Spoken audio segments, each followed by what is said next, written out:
For 20 years, a town kept a secret, not because they didn't know, but because they chose silence. A veteran Navy SEAL returned to accept an inheritance from the woman who raised him. But the forest had been waiting. Beneath a dying house, under water and wood, a truth had been sealed away by one decision, made in fear. But his dog stopped, refusing to move, as if it could feel something still waiting in the dark. The deeper they went, the clearer it became. Someone had protected that silence for far too long. And what they uncovered wasn't just the past. It was a mistake that never truly ended. Before we begin, tell me where you're watching from. And if this story speaks to you, like and subscribe to Veteran Dog Stories for more stories that stay with you. The road back into the northern forest did not welcome memory. It swallowed it. Cade Rowan drove the last mile with the engine low and steady, the way he used to move through uncertain terrain overseas, conserving noise, conserving thought. At 43, his body still carried the discipline of a Navy SEAL. Broad shoulders filling the worn driver's seat, forearms corded with quiet strength, movements economical.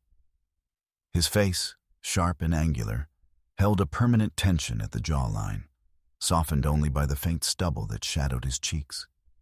His deep blue-gray eyes did not wander. They measured. Beside him, Atlas did not move.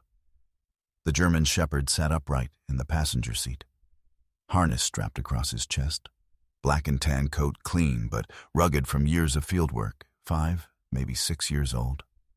Prime age. His posture was balanced, controlled, but there was something different today. His ears were forward, rigid. His gaze was not scanning the road. It was fixed, ahead. Cade noticed. He always noticed. "You smell it too?" he muttered under his breath. Atlas didn't respond. Not with movement, not with sound. But his stillness deepened. The trees closed in as the road narrowed, tall pines and birch leaning inward as if they had grown together over time to guard something. Sunlight filtered through in fractured beams, painting the dirt road in pale gold and shadow. It should have felt alive. Instead, it felt quiet in the wrong way. Not empty, waiting. Cade pulled to a stop when the path ended. No gate, no sign, just a clearing that didn't quite feel natural. He stepped out first, boots hitting the ground with a dull, grounded thud. The air smelled like damp wood, cold water, and something older, something that had settled and refused to leave. Atlas followed, landing silently, his weight controlled, head low. Then the house revealed itself. It wasn't sudden.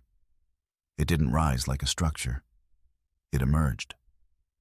At first it looked like part of the forest, stone and wood consumed by creeping ivy, beams sagging under the weight of time, roots crawling over the foundation like veins gripping bone. The roof dipped unevenly. Sections of wall leaned as if exhaling. And beneath it, water. Not a lake, not a pond.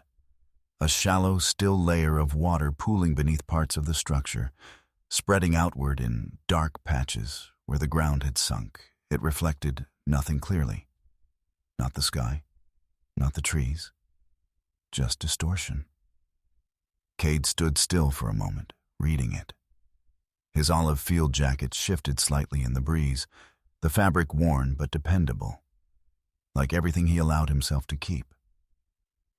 The red and dark blue plaid shirt beneath was buttoned halfway, sleeves rolled once, practical. His dark cargo pants carried dirt easily.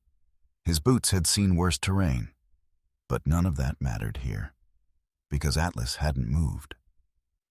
The dog stood a few feet ahead, body locked, not alert, not aggressive, paused, as if listening to something Cade couldn't hear.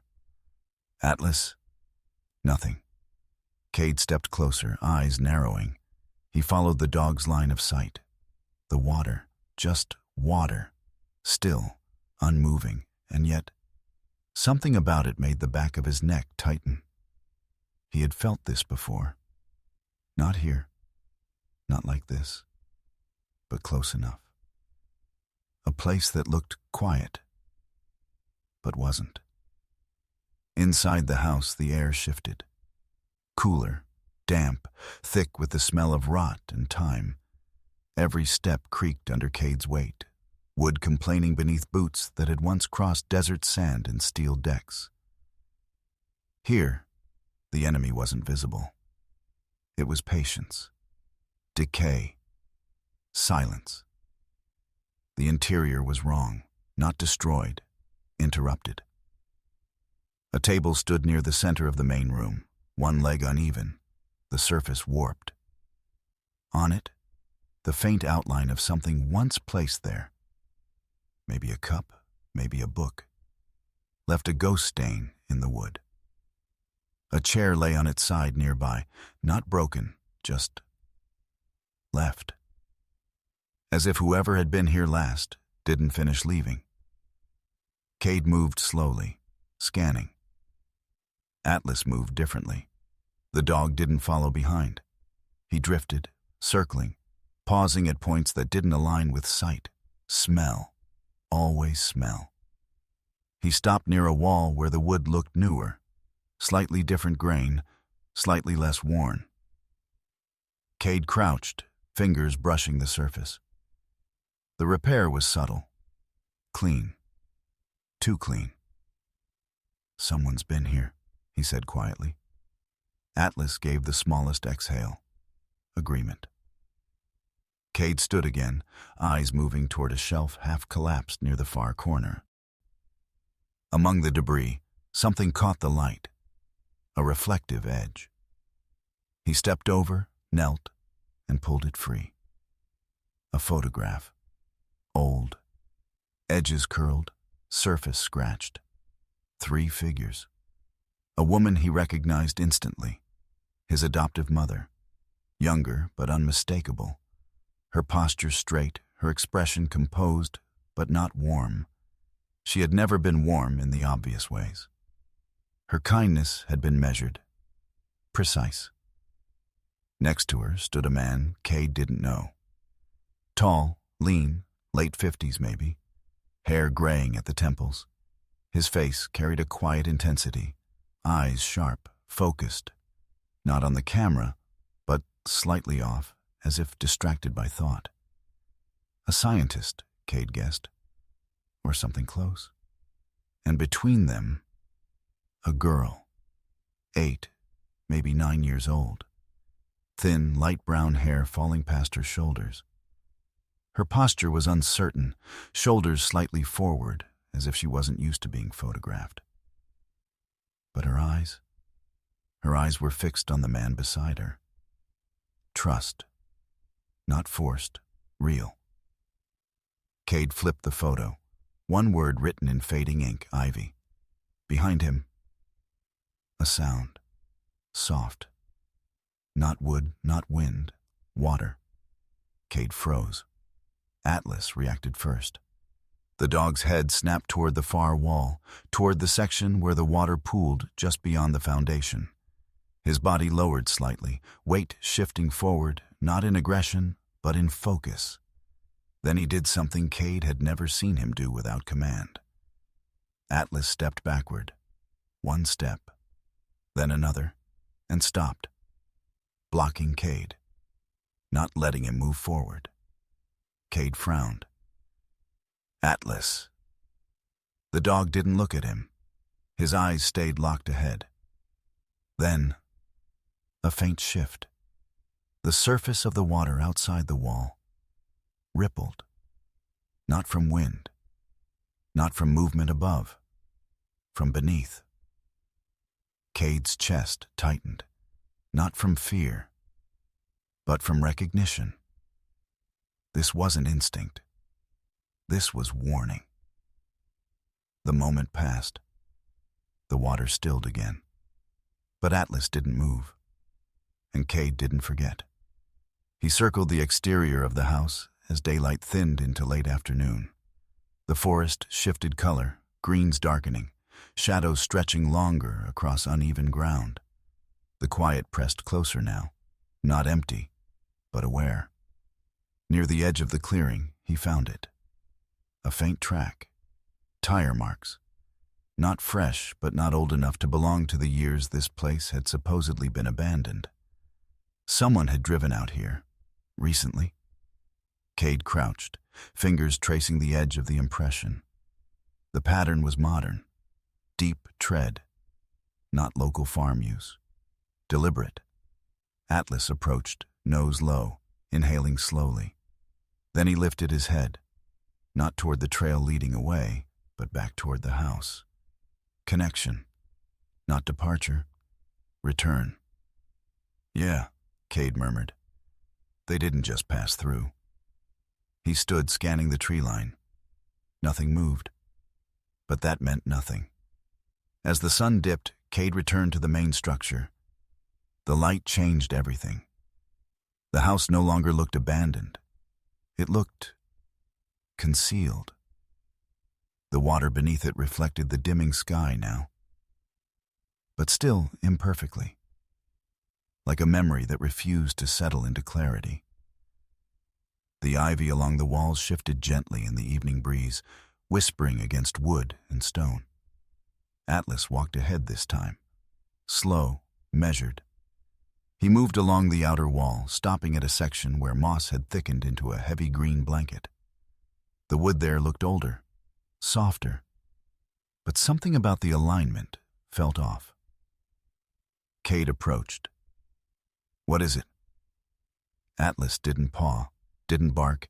He just stood there, waiting. Cade reached out, brushing aside the moss. His fingers pressed into the wood. It gave slightly. Not rot. A seam. He pressed harder. Nothing. Then he leaned closer and heard it. Faint, low, steady, water, flowing. Not outside. Inside, behind the wall. Cade pulled back slowly, his expression shifting, not into fear, not into surprise, but into something colder. Understanding. This place, he whispered. Atlas finally looked at him, eyes steady, certain. Cade exhaled once, slow. This place isn't just falling apart. He stood, gaze fixed on the wall, on the invisible line where wood met something hidden beneath. It's built over something. The forest didn't answer. The house didn't move. But somewhere behind that wall, water kept flowing. Cade did not force the door. That alone said something about him. A younger version of him. One still living by orders, by timelines, by objectives. Would have pried it open the second he found it. But time had carved something quieter into him. Patience. Or maybe caution disguised as patience. He stood in front of the partially exposed entrance beneath the house. The damp wood panels shifted just enough to reveal a narrow gap. Cold air breathed out from the darkness below, carrying a scent that didn't belong to simple decay. Metal, old water, and something else. Something human, faint but not gone. Atlas stood several feet behind him, not tense, not afraid. Still, the dog's posture had changed. His weight leaned backward, muscles held but not engaged. He wasn't preparing to attack. He was refusing. Cade turned slightly, glancing over his shoulder. You're not coming. Atlas didn't move, didn't blink. That was answer enough.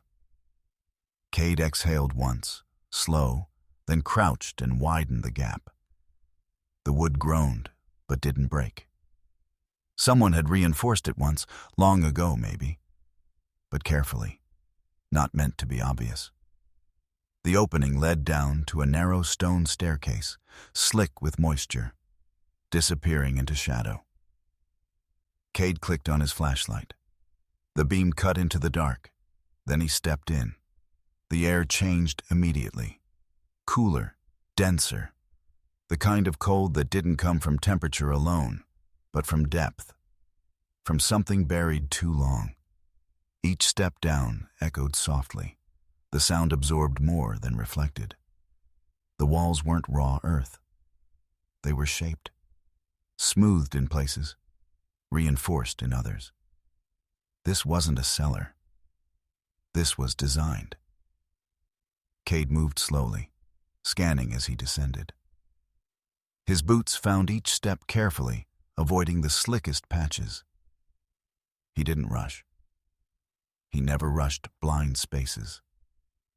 At the bottom, the staircase opened into a narrow corridor, barely wide enough for two people side by side.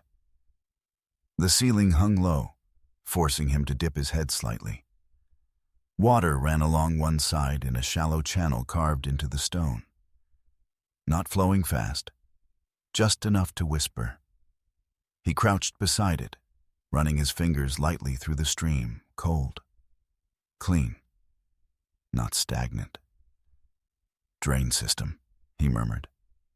Not just drainage. Control. The beam of his flashlight swept forward, revealing sections of the wall where metal brackets had once held something. Pipes, maybe, or storage units. Most of it was gone now. Removed. Not destroyed. Taken. Cade stood again, following the corridor deeper. The further he went, the more the structure revealed its purpose. This wasn't a hiding place built in panic. It was a system built with intention. A place meant to outlast something. Back above, Atlas had not moved from his position, but his ears shifted. Footsteps, light, controlled, not Cade. The dog turned his head toward the tree line. A figure emerged between the trunks, moving without hurry. A woman. She stopped just at the edge of the clearing, studying the house before stepping forward. Elena Voss, 36, about 5'7", lean, built for movement rather than strength.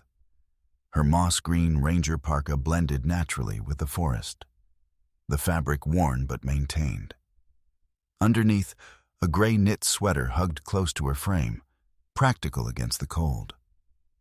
Dark outdoor pants, boots that had seen mud, roots, long hikes. Her chestnut-brown hair was pulled back loosely, strands escaping around her face. Her skin carried the faint roughness of someone who spent more time outside than in. But it was her eyes that defined her. Sharp, observant, always measuring. She didn't trust easily. That much was clear before she even spoke. Her gaze dropped to Atlas. The dog watched her, unblinking. They held that silent exchange for a few seconds. Then Elena spoke, her voice calm but firm. "You're not from here." Atlas didn't react, but he didn't step back either. Elena's eyes flicked to the open entrance beneath the house, then back to the dog. "You let him go down there alone?" No answer. She stepped closer, slow, careful, not afraid, but respectful of distance. She crouched slightly, just enough to lower herself without threatening. Atlas shifted, not retreating, not welcoming, judging. "You're trained," she said quietly, studying him. "Military, maybe. Definitely not local." Her eyes lifted again toward the dark opening. Then she stood. "He won't like me being here," she added under her breath. Still, she didn't leave. Below, Cade reached the end of the corridor.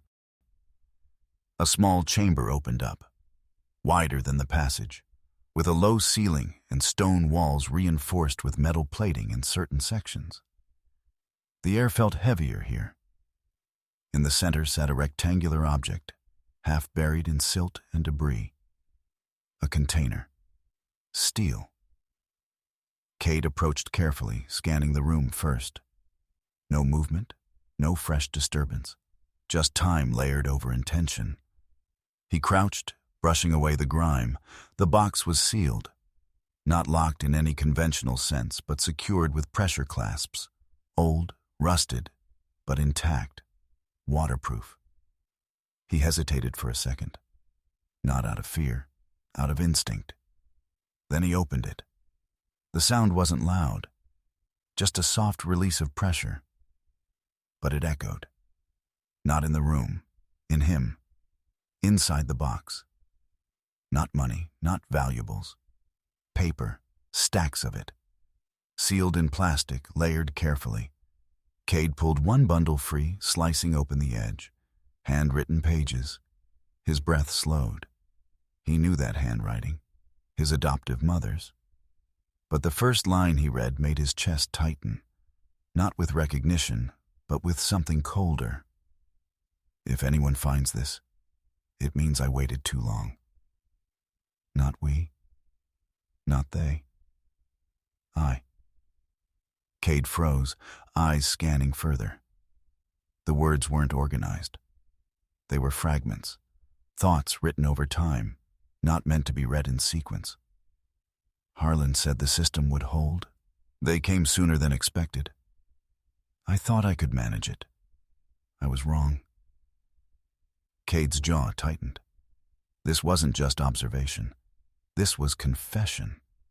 Behind him, a faint shift. Not from the corridor, from above, a distant creak, barely audible. Cade's head turned sharply toward the staircase. For a moment, the past and present collided. Because for the first time since entering the structure, he felt like he wasn't alone. He stood slowly, flashlight cutting back toward the corridor. Nothing. Silence returned. But it wasn't empty anymore. He gathered the bundle of papers, resealed the container as best he could, then moved back toward the stairs. Faster now, controlled, but no longer lingering. Above ground, Elena had stepped closer to the entrance. Not inside, just close enough to look. Atlas stood between her and the opening. Not aggressive, but firm. She crossed her arms, watching him. "You're not going to let me in, are you?" Atlas didn't move. Elena exhaled through her nose, almost amused. "Didn't think so." Then, footsteps from inside. Atlas turned instantly, tension snapping into place. Cade emerged seconds later, climbing up into the fading light. He stopped when he saw her. She didn't step back, didn't smile either. They looked at each other like two people who had already decided not to trust, but hadn't decided what to do about it. "You went in," she said. "Yeah. You shouldn't have." Cade studied her. "And you are?" "Elena Voss." She gestured vaguely toward the forest. "Ranger. This land falls under my watch. Or what's left of it." Cade nodded once. "Cade Rowan." Her eyes flicked to the dog. "I figured." Silence stretched. Then she pointed toward the structure. "That place isn't just old wood and bad foundation. It's layered. Water systems, reinforced sections. Whoever built it knew exactly what they were doing. I noticed. And whatever they built it for," she paused, eyes narrowing slightly, "they didn't want it found easily." Cade held her gaze. "Or they wanted it found by the right person." Elena didn't smile, but something in her expression shifted. Not trust, not yet, but interest. The light was almost gone now. The forest darkened into deep blue shadow, shapes blending together. The house stood behind them, silent again. Cade looked once more at the entrance. Atlas stepped back beside him. Not blocking anymore, but not relaxed either. Just ready. Cade slipped the papers into his jacket. "We're not done here," he said quietly. Elena followed his gaze. "No," she replied. We're just starting to understand how much we don't know." The forest answered with silence. And somewhere beneath their feet, water kept moving. Morning did not break cleanly over the forest. It seeped in.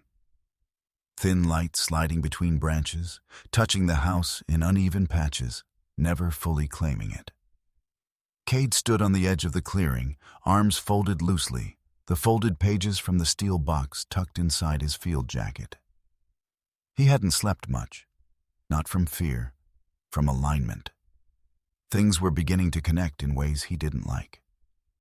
Atlas stood beside him, posture neutral but alert, nose working the air in slow, deliberate pulls.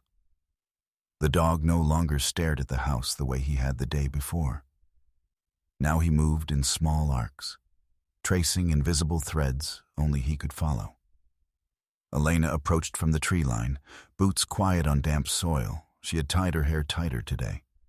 The chestnut strands pulled back into a low knot, her face sharper in the morning light. There was less distance in her expression now, but not trust. Not yet. Just purpose. "You're heading out," she said, glancing at the trail that curved away from the clearing. Cade nodded once. "There's someone I need to find." Elias Wren. He looked at her, not surprised. "You know him. I know of him." She crossed her arms, shifting her weight. "He doesn't talk to people anymore. Hasn't in years." "People still try?" Elena gave a faint shrug. "Not the ones who want answers. They stopped a long time ago." Cade adjusted the strap of his pack slightly, though it carried little. He didn't need much. "I'm not asking for answers," he said. Elena's eyes lingered on him for a second. "That's not how it works with him." Cade didn't respond. He just started walking. Atlas followed immediately. After a brief hesitation, Elena fell in step behind them. The cabin sat near a shallow ridge where the forest thinned just enough to let in more light. It was smaller than Cade expected. Wooden, weathered, but intact. Smoke did not rise from the chimney. No sound came from inside. But it was lived in. You could tell by the small things. A stack of cut wood near the side. A bucket half filled with rainwater. A set of worn boots left just outside the door. Toes pointed outward as if their owner expected to step back into them soon. Cade approached slowly, stopping just short of the door. Atlas moved ahead of him.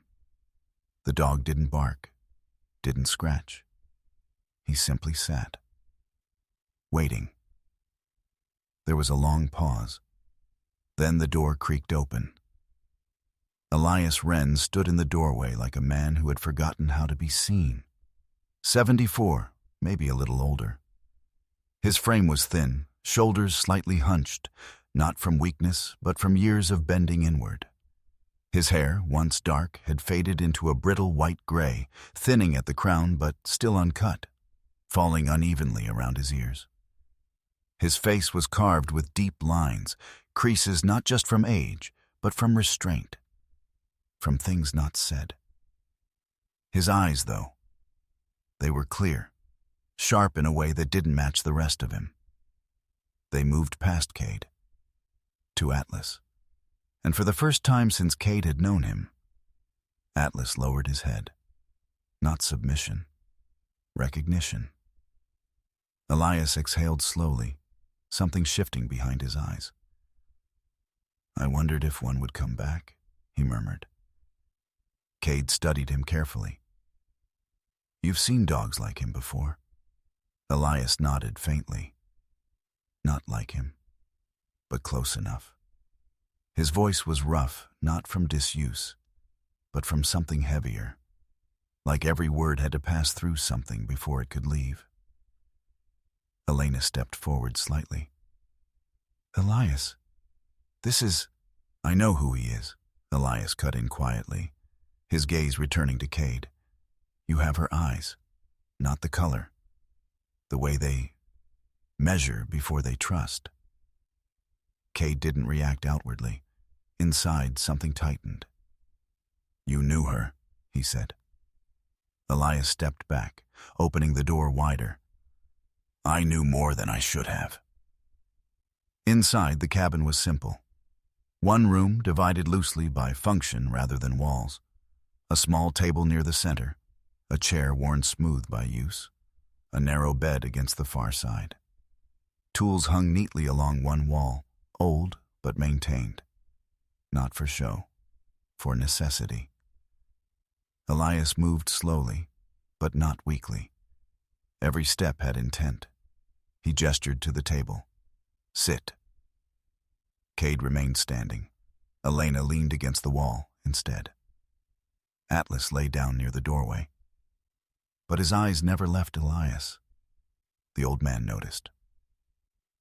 "They don't forget," he said quietly, "even when we do." Cade reached into his jacket, pulling out a single folded page. He placed it on the table, sliding it forward. Elias didn't touch it. Didn't need to. His eyes moved over the handwriting without reading, like he already knew what it said. "She wrote too much toward the end," he said. "When silence starts breaking, it doesn't stop clean." Cade's jaw tightened slightly. She wasn't just watching, was she? Elias finally looked at him. No. Silence settled in the room, not uncomfortable, just heavy. "She handled the numbers," Elias continued after a moment.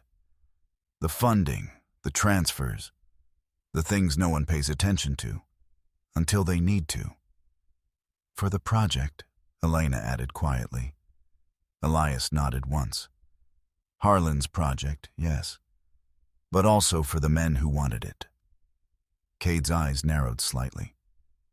"They approached him. They pressured him," Elias corrected. "Then they waited. Because men like that don't rush what they can own later." Atlas stood up suddenly. No sound. No warning. He moved past Cade, straight to Elias. The old man didn't flinch. Atlas stopped just inches from him, head tilted slightly, nostrils flaring. Then, slowly, he lowered his head and pressed his nose against Elias's hand. Not searching, not investigating, touching. Elias froze. His fingers twitched, then stilled. For a moment his face broke, just slightly. A crack in something held too long. "They used to do that," he whispered, voice barely there, "when they knew someone was about to leave. Or had already decided." Cade felt it then. Not the words, the weight behind them. Atlas stepped back, but the silence he left behind stayed. Elias moved away from the table, pacing once across the small room before stopping near the window. He didn't look outside. He looked at his reflection. "Harlan wasn't building something to sell," he said. "He was building something to outlast." Cade listened. Elena's right about the system. The water channels, the soil layers. He designed it to clean itself. Not just the land, the runoff from everything around it. Industry, waste, things that don't belong in water. Elena stepped forward slightly. "A self-sustaining filtration ecosystem." Elias nodded. "One that couldn't be owned the way they wanted." "So they took him out," Cade said flatly. Elias shook his head once. "No, they tried to take the work first. He wouldn't give it. That's when things..." He paused. "Shifted." Cade leaned forward slightly. "What happened the night he disappeared?" Elias didn't answer immediately. Instead, he looked at Atlas again, then at Cade. "You think the worst thing that happened that night was that a man vanished?" he said quietly. Cade didn't respond. Elias's voice dropped lower. "It wasn't." The room felt smaller. "She was there," Elias continued. "The girl, Ivy. She wasn't supposed to be. But Harlan, he couldn't leave her alone that night. Not with what was coming. Cade's fingers tightened slightly against the edge of the table. They came earlier than expected, Elias said. Men who don't like delays. Men who think time belongs to them. And your role? Cade asked. Elias met his gaze. I stayed. Not defense, not explanation, just truth. I thought I could control the situation, he went on. Keep things from breaking. But control is a lie we tell ourselves when we're afraid to act. Elena's expression hardened slightly. And Cade's mother? She asked. Elias closed his eyes for a brief second. She made a choice. Cade didn't breathe. She tried to protect the work, Elias said. Tried to delay them.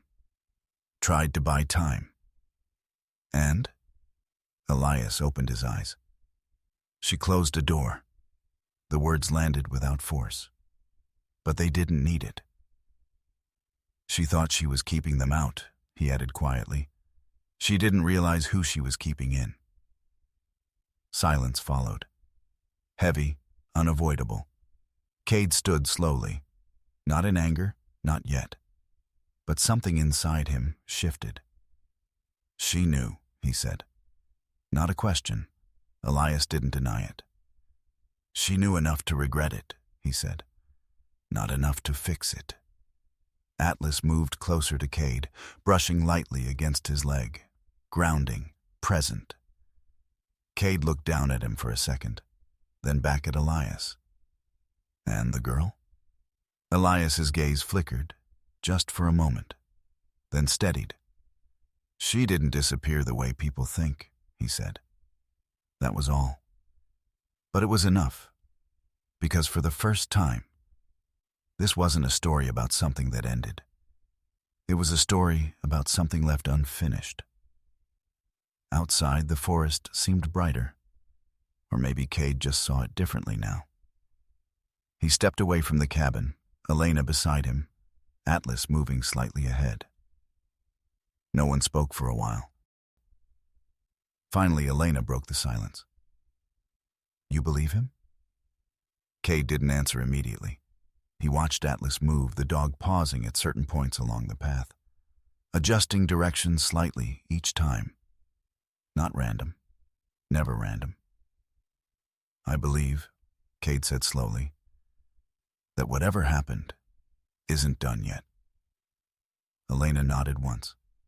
That was enough. Behind them, Elias stood in the doorway, watching.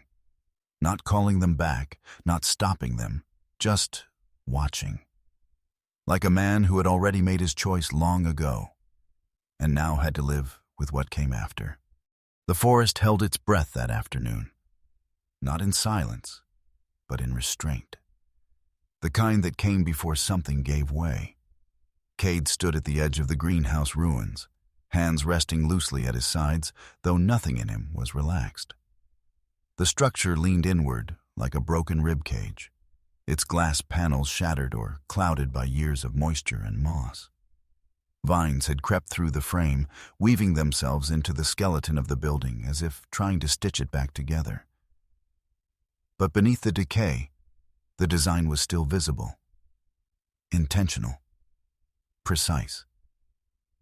Elena moved ahead of him, stepping carefully over warped planks and rusted metal supports. Her movements were efficient, controlled. Someone used to reading unstable terrain. Her boots barely made a sound as she shifted her weight across a tilted beam. This wasn't just a greenhouse, she said, her voice low, almost thoughtful. Look at the layout, the irrigation lines. See how they angle downward? Cade followed her gaze. The ground sloped slightly toward the center, where a depression had formed over time. The soil there was darker, more saturated. Not random pooling, engineered flow. He was moving water through this, Elena continued, filtering it, probably through layered plant beds, natural purification. Cade didn't answer immediately. His eyes moved past the visible to what wasn't. Atlas circled slowly along the outer edge of the structure, nose low, tracing the boundaries like a map only he could read. His movements weren't frantic. They were deliberate, controlled. Then he stopped, near what looked like nothing more than a collapsed section of floor. Cade stepped closer. "What is it?" Atlas didn't look at him. He lowered his head and inhaled once, deep. Then he shifted slightly to the side, making space.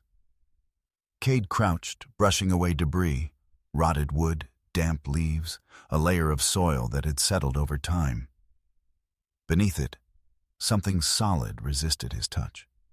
Stone. Flat. Too flat. "Elena," he called. She came over, kneeling beside him. Together, they cleared more of the surface, revealing a rectangular slab, its edges faintly outlined by seams that had been hidden well. "A hatch," she said quietly. "Or something like it." They worked in silence after that. It took effort. The slab had weight, and time had sealed it in place. But eventually, it shifted. Just enough. Cold air rushed up from below. Not stale. Not dead. Moving. Cade glanced at Atlas. The dog stood still, watching. Not stepping forward, not stepping back. Waiting. Cade pried the slab open. Darkness answered. The descent this time was steeper. A ladder, not stairs, bolted into reinforced stone. The metal was corroded but intact, built to endure. Cade tested each rung before trusting his weight to it. Elena followed without hesitation. Below, the space opened into something larger than either of them expected. Not a corridor, a chamber. The walls were lined with shelving units, many of them collapsed, their contents scattered or lost to time. But others remained intact, sealed containers, stacked neatly, protected by layers of plastic and insulation. At the center stood a table, and on it, a device. Old, dust-covered, but unmistakable. A video recorder. Cade approached slowly, his breath steady, but his chest tight. "This is it," Elena murmured. "This is where he kept the real work." Cade reached out, brushing dust from the surface of the device. The power source was dead, but the casing had been preserved. "Help me find a backup," he said. They searched the room carefully. It didn't take long. A secondary unit, portable, sealed, rested inside a reinforced case beneath the table. Cade opened it, revealing a compact playback screen. He hesitated. Not from doubt, from knowing. Then he powered it on. The screen flickered. Static. Then, a face appeared. Dr. Harlan Wren. He was older than in the photograph, his hair thinner, his face more lined, but the same intensity burned in his eyes. He sat at the same table they now stood beside, shoulders squared, gaze fixed forward. "If you're watching this," he began, voice calm but strained beneath the surface, "then I failed to keep this contained." Elena shifted slightly beside Cade. "They came earlier than expected," Wren continued, "not with force, but with certainty. They believed time was already on their side." The recording cut briefly, then resumed. "Ivy is safe, for now. I've moved her to the secondary passage. She knows to stay quiet. She understands more than she should." Cade's jaw tightened. The screen flickered again. Wren leaned closer this time, his voice lower. "They want the system, not to preserve it, but to control it. To patent what cannot be owned." A sound echoed faintly in the background of the recording. Not from the room, from outside. Rain, heavy, relentless. The video glitched. The image distorted for a split second. Then shifted. A different angle. A second recording. Not Ren. A woman. Cade froze. His adoptive mother. Younger but unmistakable. Her posture rigid, her expression tighter than he had ever seen it. She stood in the same room, near the same table. But something in her eyes was different. Not calm, pressed. "I don't have time," she said, voice sharper than he remembered. "They're already inside the perimeter. Harlan thinks he can reason with them. He's wrong." The camera trembled slightly. She turned, looking off screen. "I'm sealing the lower access," she continued. "It's the only way to delay them." Her hand reached toward something out of frame. She paused, just for a second. A hesitation so small it almost didn't exist. Then, "I'll open it again once they're gone." The recording cut. Cade didn't move, didn't breathe. Because in that moment, he understood. Not just what she had done, but when. The main recording resumed. Chaos now. The sound of something breaking above, water rushing, voices, muffled, urgent, overlapping. Ren's face appeared again, closer to the camera. "They're forcing entry," he said quickly. "I don't have time." The screen shook violently. Then, darkness. The room fell silent. Not empty, heavy. Elena exhaled slowly, her voice barely above a whisper. She thought she was protecting him. Cade didn't answer. He stared at the blank screen, his reflection faint in the dark glass. "She closed the only exit," Elena continued. "The lower passage. If he was still down here." "He was trapped," Cade finished. The words didn't sound like his. They sounded distant. Atlas moved closer, not fast, not urgent. He sat beside Cade, close enough that their shoulders nearly touched. No sound, no gesture, just presence. Cade's hand tightened slightly against his knee. Not shaking, but not still either. "She knew," he said quietly.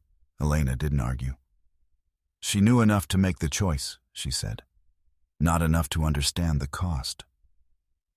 Cade closed his eyes briefly. A memory flickered. His adoptive mother at the kitchen table, counting bills, organizing papers, her movements precise. Controlled. Always controlled. Now he saw it differently. Not control. Containment. A sudden sound snapped them both back. Above, a crack, sharp, followed by another. Elena looked up instantly. "That's not structural decay." Cade was already moving. "Someone's here." Atlas stood in one motion, body tightening, ears forward. They moved toward the ladder, fast, controlled. Cade climbed first, pulling himself up through the opening into the greenhouse remains. The light had shifted.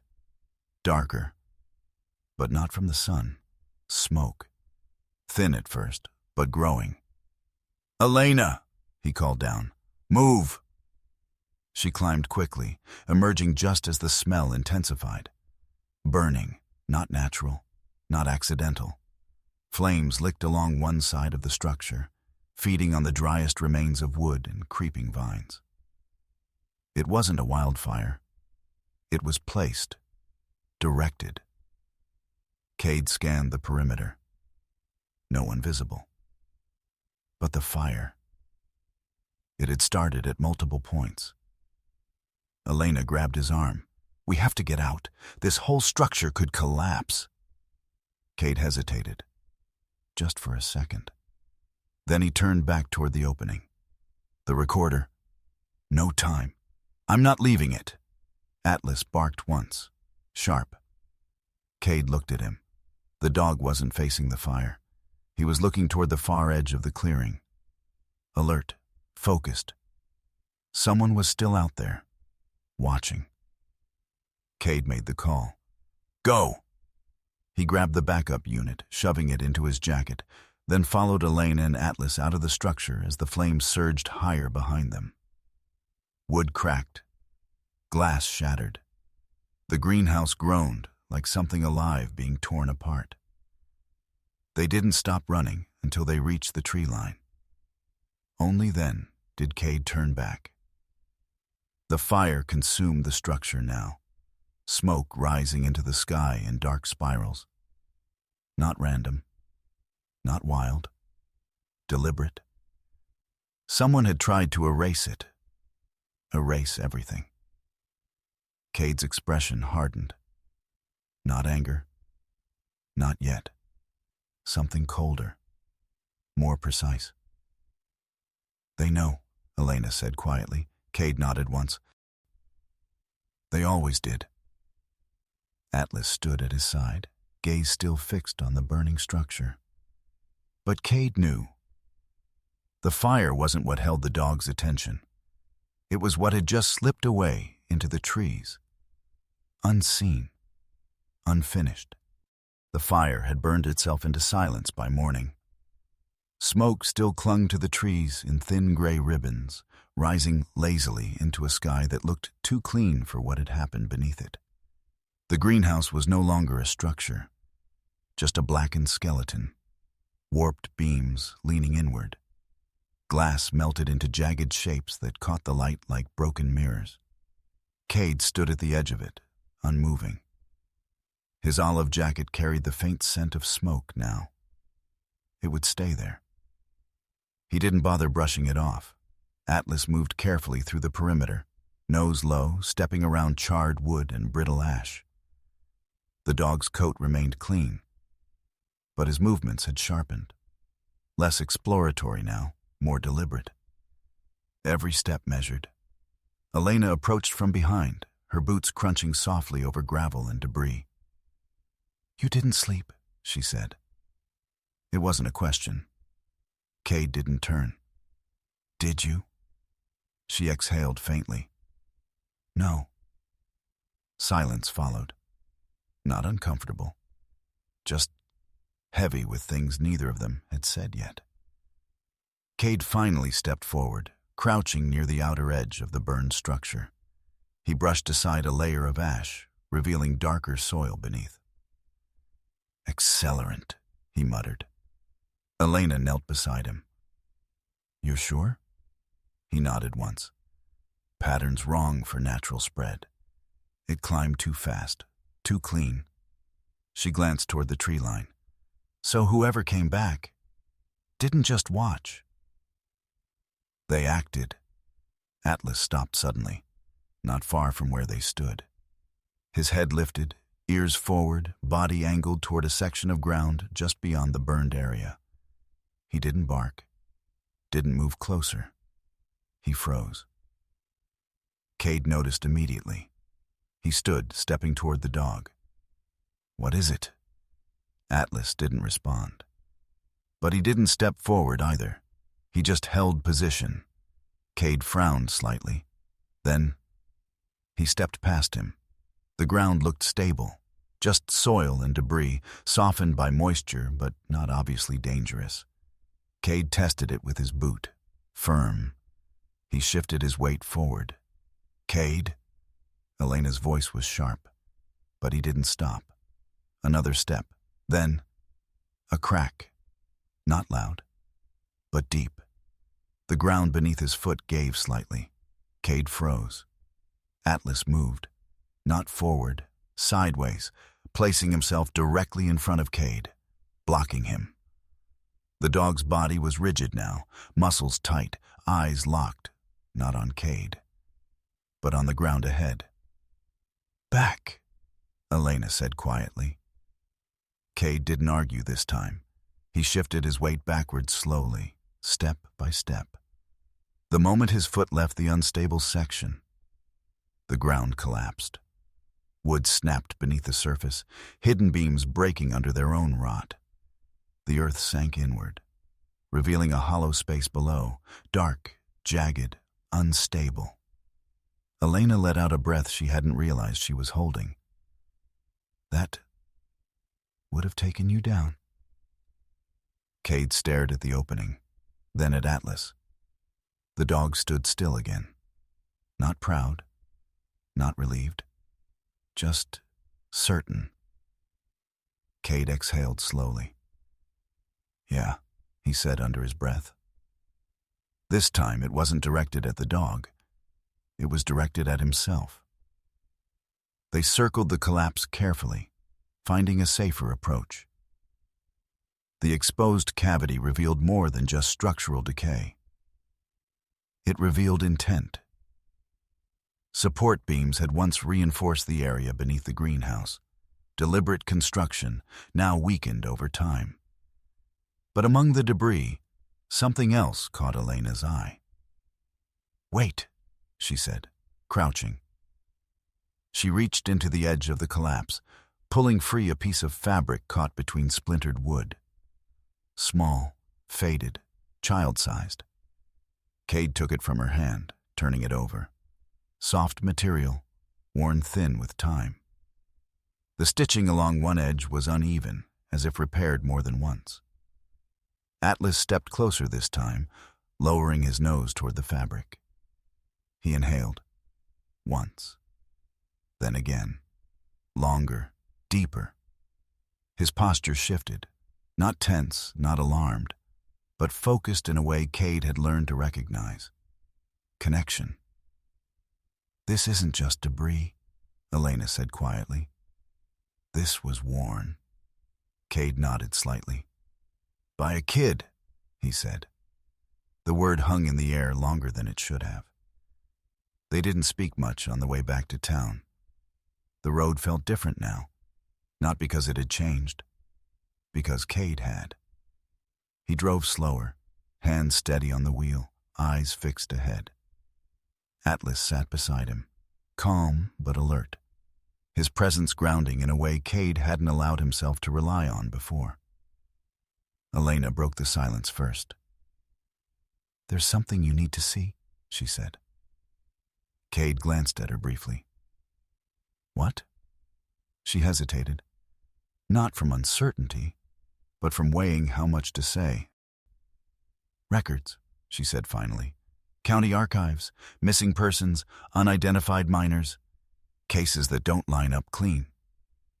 Cade's grip on the wheel tightened slightly. "You think she's in there?" "I think if she wasn't officially recorded," Elena replied, "then she exists somewhere between files." The building wasn't what Cade expected. No grand courthouse, no modern office. Just a modest, aging structure at the edge of town. Its white paint faded, its windows slightly fogged from years of temperature shifts. Inside, the air smelled like paper. Old paper. Dust. Time. Behind a long wooden desk sat a woman who looked like she had been part of that building longer than the furniture itself. Nora Bell. 44, maybe 45. Medium height, slender frame, posture slightly curved from years spent leaning over files.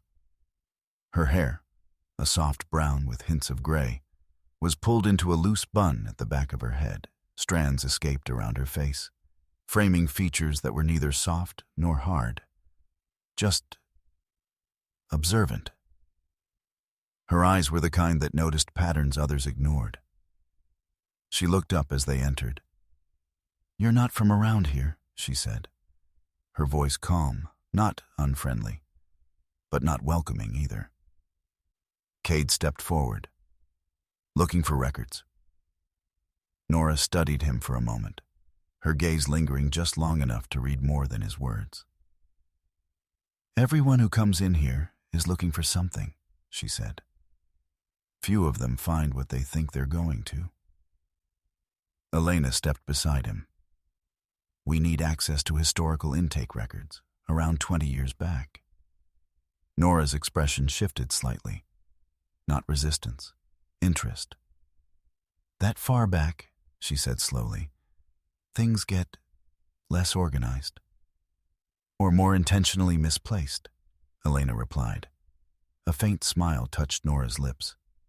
"You've been here before." "Enough." Nora stood, moving around the desk with quiet efficiency. "Come on, then."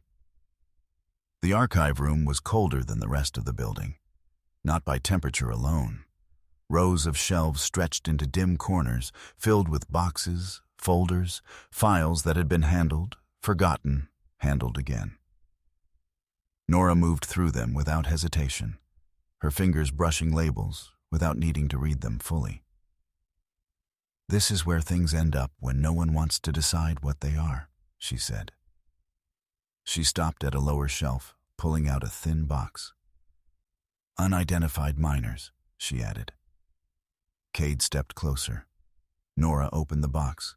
Inside, files. Dozens of them, some thin, some thicker, all incomplete. She handed one to Cade. No name, just a date, a description, female, approximately 8 years old. Found near roadside, disoriented, no identification. Cade's chest tightened slightly. Elena leaned in. "That matches." Nora nodded. "It's not the only one." She pulled another file, and another. Then, she paused, her fingers resting on a folder slightly more worn than the others. "This one," she said slowly. Cade watched her. Nora opened it. Inside, clipped to the front, a photograph. Faded, but clear enough. A girl, light brown hair, eyes fixed on something just outside the frame. Cade didn't need to turn it over. He already knew the name. Nora looked at him carefully. "You recognize her?" It wasn't a question. Cade nodded once. "She was processed under temporary designation," Nora continued. "No official identity, no follow-up after initial placement." "Placement?" Elena asked. Nora closed the file halfway. "Emergency transfer. Out of county. Happens when paperwork doesn't line up fast enough." Cade's voice was steady. "Where did she go?" Nora hesitated. Not because she didn't know, because she understood what it meant. "I can't access that without..." "Try," Elena said quietly. Nora held her gaze, then sighed, turning back toward the deeper shelves. "I'll see what's still there." Cade stood still, the file in his hand. Atlas moved closer, sitting beside him, not looking at the file, looking at Cade, as if waiting, not for an answer, for a decision. Cade exhaled slowly. Not everything could be controlled. Not every step could be predicted. But some things could be trusted. He looked down at the dog, then back at the file. "All right," he said quietly. Not to Elena, not to Nora, to himself. "This time, we do it your way." Atlas didn't move. But something in his posture shifted, just slightly, like a weight had been acknowledged. The forest did not change, but Cade did. By the time they left the records building, the light had shifted toward late afternoon, stretching shadows across the town like something reaching. Cade walked ahead without speaking, the thin file containing Ivy's record tucked inside his jacket, close to his chest. Atlas stayed close this time, not circling, not testing, just beside him. Elena kept pace a step behind, watching both man and dog with a quieter kind of attention now, less guarded, more aware. "You know where to go," she said after a while. Cade didn't answer immediately. He looked down at Atlas. The dog didn't look back. He was already moving, slightly ahead, nose low, following something invisible. "I don't," Cade said finally. "He does?" They reached the house just as the last light brushed the treetops. The burned greenhouse had cooled into silence, blackened beams standing like ribs against the fading sky. The air still carried the faint scent of smoke. But something else had begun to surface beneath it again. Damp earth, cold water. The forest reclaiming what had been disturbed. Cade didn't stop. He moved past the ruins, toward the collapsed section they had uncovered earlier. The ground there had settled slightly, but the opening remained, dark, jagged, leading down into something unfinished. Elena hesitated only briefly before following. Atlas reached the edge first. He didn't jump. He didn't hesitate. He descended, carefully, sure-footed, as if he had always known this way. Cade followed. The air below was colder than before, not just cool, dense, pressed. The space they entered was different from the previous chamber, narrower, more confined. The walls here weren't reinforced with metal or shelving. They were raw stone, rough, natural. "This wasn't part of the main structure," Elena whispered, her voice echoing faintly. "This is older." Cade nodded slightly. "Secondary passage," he said. "Built fast. Meant to move, not stay." Atlas moved ahead, his pace steady. He didn't pause now, didn't circle. He followed a single direction, his body aligned with something deeper than scent alone. Cade noticed, but he didn't question it. Not anymore. The passage sloped downward, then curved. Water ran along one side again, but faster here, cutting through the stone with a quiet persistence. The sound filled the space, not loud, but constant. A reminder. Movement never stopped, even when everything else did. Cade's boot slipped once on a wet patch, but he adjusted quickly. Elena moved with more caution, one hand brushing the wall for balance. "How far does this go?" she asked. Cade shook his head. "Far enough." That was the only answer that mattered. They reached a junction. Two paths. One narrow, almost sealed by fallen rock. The other wider, but darker. Atlas stopped. For the first time since entering, he hesitated. His head turned slightly, left, then right. Testing, reading. Cade stood behind him, waiting. No command, no push, just trust. After a moment, Atlas turned toward the narrower path, the one that looked almost impossible. Elena frowned. "That way barely holds." Cade stepped forward. Then we moved slow. They had gone no more than 10 steps when Atlas stopped again. Not gradual, immediate. His body went rigid. Then he stepped backward, once, twice, until he pressed against Cade's leg. Cade froze. Not because of fear, because of recognition. This wasn't caution.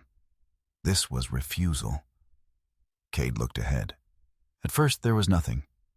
Just rock. Then a faint glint. Metal, half buried beneath debris. Cade crouched slowly, brushing away dirt and small stones. A cable, thin, tensioned, running across the narrow path at ankle height.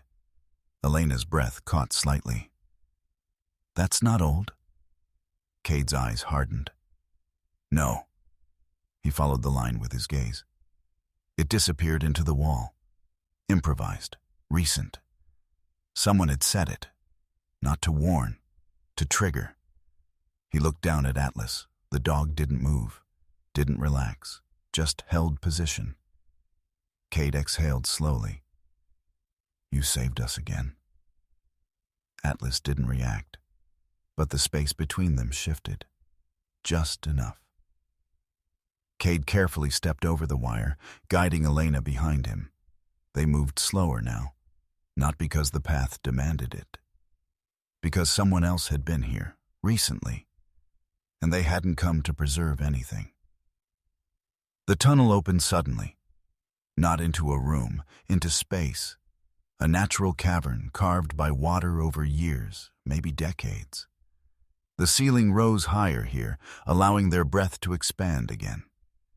Light filtered faintly from somewhere above, thin and distant. At the far end, an opening.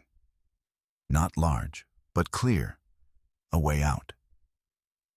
Cade moved toward it, his steps measured. Atlas followed close. Elena stayed just behind. Halfway across the cavern, a voice. "Stop there!" Calm, controlled, not raised, but final. Cade didn't turn immediately. He already knew. Declan Shaw stepped into view from the shadow near the opening. He looked unchanged, even here, even underground. His charcoal coat was clean, untouched by dirt or moisture. His posture straight, composed. His face, sharp, controlled, carried no sign of urgency, only intention. Behind him stood another man, younger, broader, wearing outdoor gear that blended more with the environment, dark jacket, boots, gloves. His face was partially shadowed, but his stance was clear. Security. Cade turned slowly. "Figured you'd come down here yourself eventually," Declan said, his tone almost conversational. "You always seemed like the type who needed to see things personally." Cade didn't respond. Elena stepped slightly to the side, eyes scanning the space. "End of the line," Declan continued. "You found what there is to find. No need to make it more complicated." Cade's gaze didn't waver. "You burned the greenhouse." Declan's expression didn't change. "Some things don't need to remain. Truth does." A faint smile touched Declan's lips. "That depends on who benefits from it." The space tightened. Not physically, mentally. Cade stepped forward.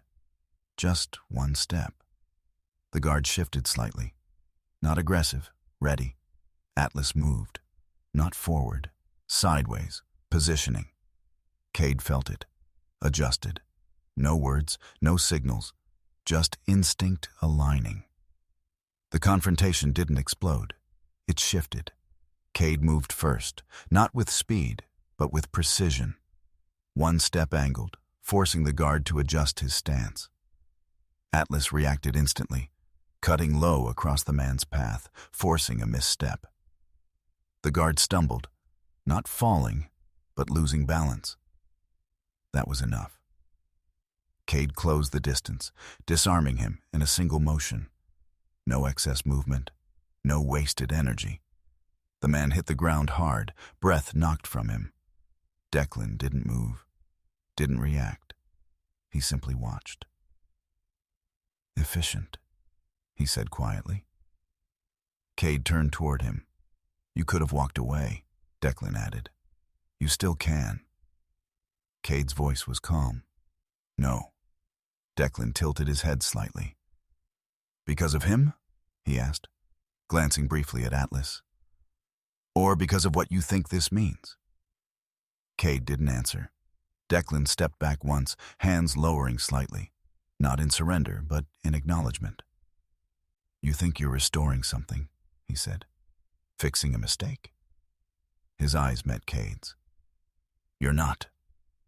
The words hung in the air. Cold, certain. "I'm preserving what works," Declan continued. "Control, structure, ownership. Things your Dr. Wren refused to understand." Cade stepped closer. "And that's why you failed." Declan smiled faintly. "No," he said. "That's why I'm still here." A sound echoed from the tunnel behind them. Footsteps, heavy, deliberate. Owen Pike appeared at the entrance, his silhouette filling the space behind them. 57. Broad, worn, carrying the weight of years not in his posture, but in his eyes. His sheriff's jacket hung open, his badge catching the faint light. He didn't rush, didn't shout. He just walked forward, stopping a few steps inside. His gaze moved from Cade to Declan, and stayed there. "Should have known it'd be you," Owen said quietly. Declan didn't seem surprised. "You always knew," he replied. Owen's jaw tightened slightly. "Yeah," he said. "I did." Silence followed, heavy, final. Owen stepped forward, one step, then another. Not this time. Declan didn't resist, not physically. As Owen moved to restrain him, he simply watched Cade. No anger, no fear, just conviction. "You don't understand what you've started," he said quietly. Cade met his gaze. "I don't need to." Declan's expression didn't change. "That's the problem." Atlas stood beside Cade, still, focused, not on Declan, not on Owen, but on the opening beyond, the way out, the path forward. The town did not celebrate the truth. It fractured under it. News spread quickly, but not cleanly. It moved through conversations, half spoken and half avoided, carried in lowered voices and glances that lingered too long. The arrest of Declan Shaw didn't bring relief. It brought exposure. People remembered things they had chosen to forget, or worse, things they had never questioned. Cade stood outside the small courthouse the morning it became official. His posture was steady, shoulders squared beneath the olive field jacket that had followed him through every step of this journey. His face remained unreadable, but his eyes, they had changed. Not softer, clearer. Atlas sat beside him, body relaxed but alert, his deep gaze scanning the edges of the crowd rather than the center. He wasn't interested in the people speaking. He was watching the spaces between them. Elena stood a few feet away, speaking quietly with Owen Pike. The sheriff looked older than he had even days ago. Not physically, his broad frame still held its ground, but in the way his shoulders carried something heavier now. Responsibility. "I've turned everything over," Owen was saying, his voice low, measured. "State investigators, environmental agencies, they're going to tear through every inch of this." Elena nodded. "They should." Owen exhaled slowly. "Yeah, they should have a long time ago." His eyes drifted briefly toward Cade. "I don't expect thanks," he added. Elena shook her head slightly. "That's not why you did it."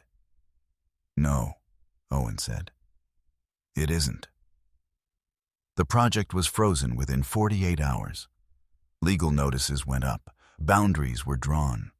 The land that had once been ignored was now under scrutiny, every inch of it mapped, studied, documented. Dr. Wren's work, what remained of it, was no longer hidden. It was contested.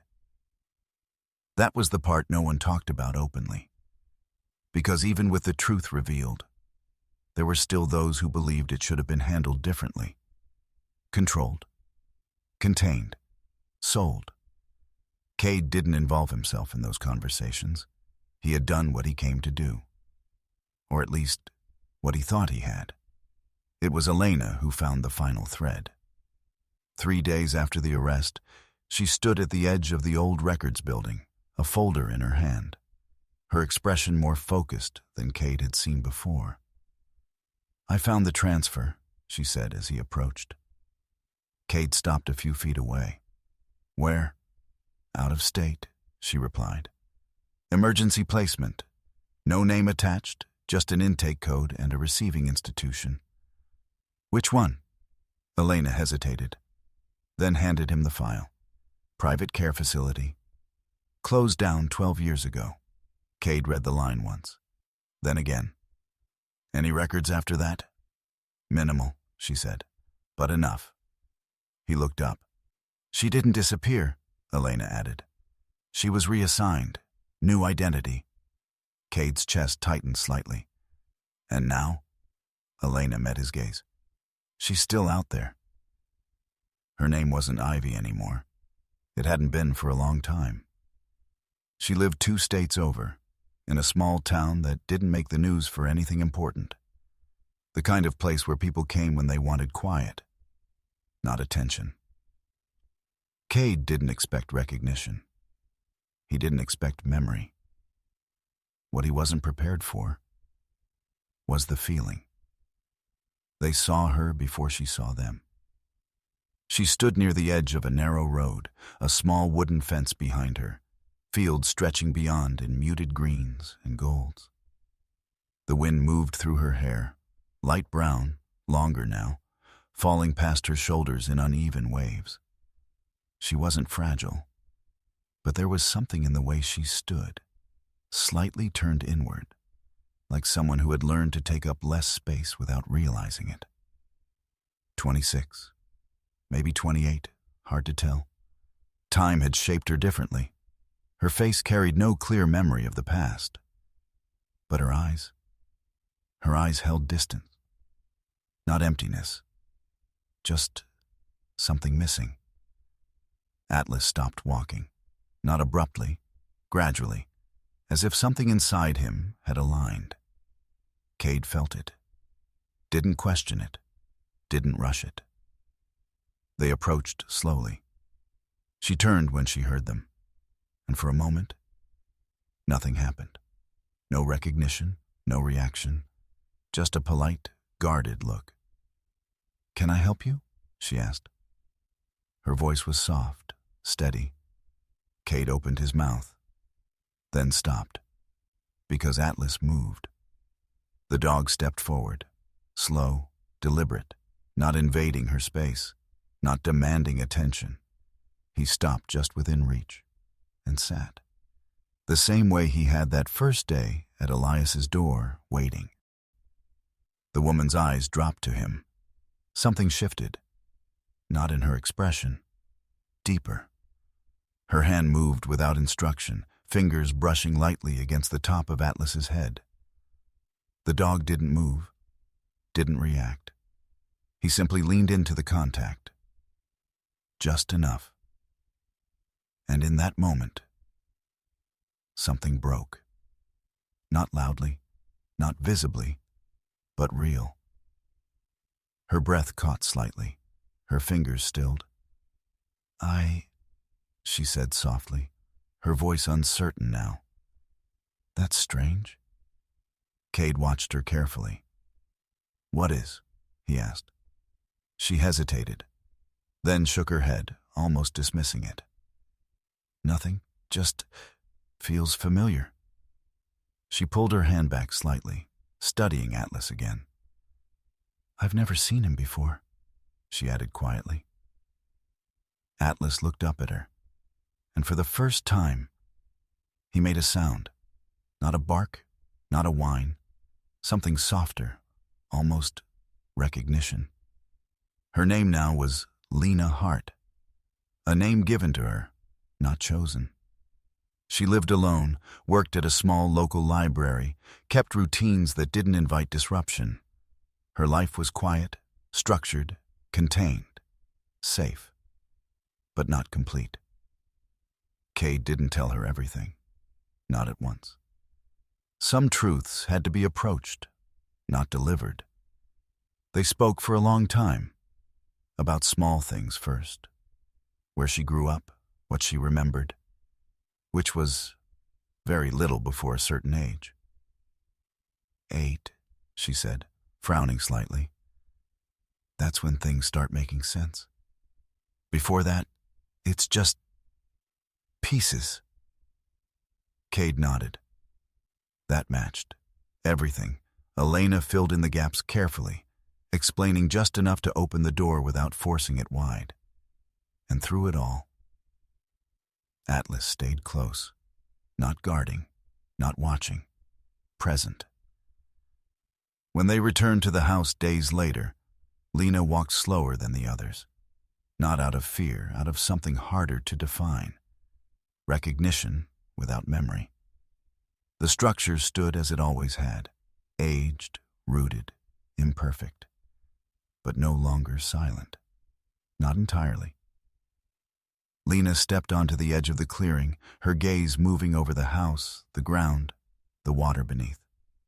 She didn't speak, didn't ask questions. She just stood.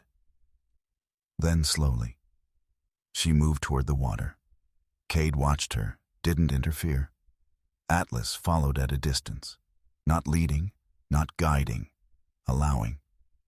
She knelt at the edge, her reflection breaking across the surface. Her fingers hovered just above it, then touched. The water rippled outward, and something in her expression shifted. Not memory, not fully, but feeling. "I've been here," she whispered. Not a question, a statement. Cade exhaled slowly. "Yes," he said. "You have." Time moved differently after that. The house didn't become new, it didn't heal all at once. But it changed. Work began. Not reconstruction, but restoration. Careful, intentional. Elena coordinated with the environmental teams, preserving what could still function of Wren's system. Owen ensured the legal boundaries held firm, no longer bending under pressure. And Cade, he stayed. Not because he had nowhere else to go, but because this place, this unfinished story, was no longer something he could walk away from. At the end of it all, he stood again where he had first arrived. At the edge of the water, Atlas beside him. The surface was still, but different. Not empty, reflective. Cade looked down. For the first time. He didn't see distortion. He saw the sky, clear, open, and beneath it, something deeper, a shadow, faint, unresolved, not threatening, not urgent, just there, a reminder that some things the forest didn't give back, not completely. Cade nodded slightly, as if acknowledging it. Not everything had to be uncovered. Not everything had to be solved. Some things were meant to remain. Sometimes the miracles we wait for don't arrive as light from the sky or voices in the wind. They come quietly, through a loyal companion who refuses to leave, through a second chance we didn't believe we deserved, through a truth that finally finds its way back to the surface after years of silence. In this story, nothing was truly lost. It was simply waiting for the right moment, the right heart, and the courage to face it. And maybe that's how God works in our lives too. Not by removing every darkness, but by placing just enough light in front of us to take the next step, and trusting that we will follow it. Cade didn't save the past. He didn't undo every mistake. But he chose to stand, to listen, and to do what was right when it mattered most. And sometimes, that is the miracle. When a person decides not to turn away anymore. If you've ever felt like something in your life was broken beyond repair, or that a piece of your story was lost forever, maybe it's not gone.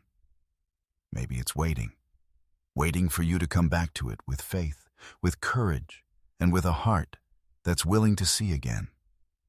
Take a moment today to reflect on your own life. Is there something you've been avoiding? Something unfinished? Something that still calls to you in quiet ways? If this story touched you, share it with someone who might need to hear it. Leave a comment and tell us where you're watching from and what part of the story stayed with you the most. And don't forget to subscribe to Veteran Dog Stories for more journeys of loyalty, truth, and redemption. May God watch over you, guide your steps through every unknown path, and bless you with peace, strength, and the courage to keep going, even when the road is quiet and unclear, even when the road is